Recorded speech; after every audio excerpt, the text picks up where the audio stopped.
News and Views.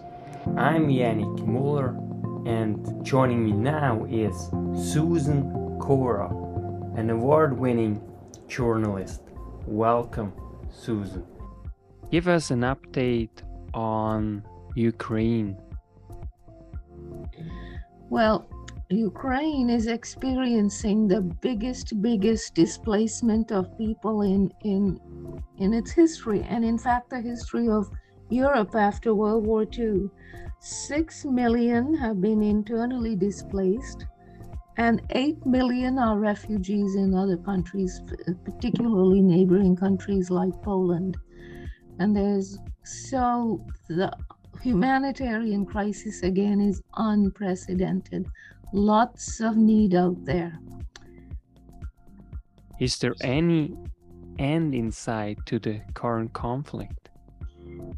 I have been talking to my contacts in Ukraine and Ukrainian contacts here in Canada, and they don't see a clear end in sight. However, I want to stress that their morale is high. They feel they've survived a year, and they hope that there will be a peaceful resolution.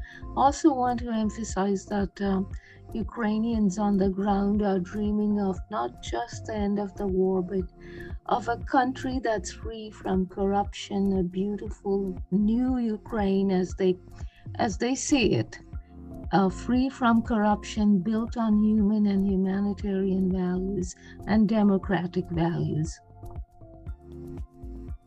What do people lack the most in the affected area?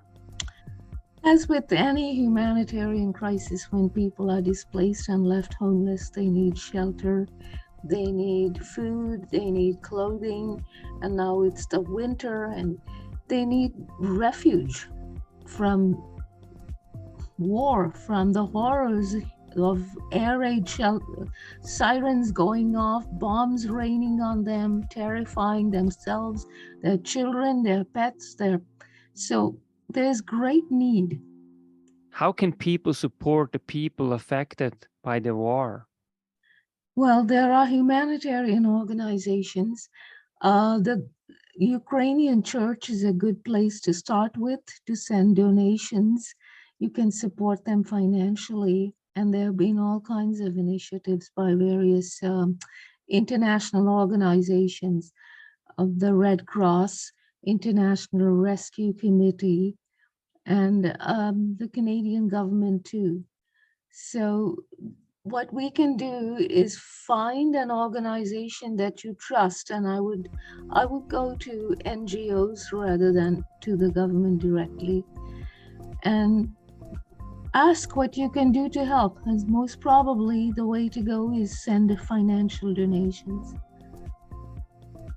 Susan Korah, thank you so much. Always great to have you.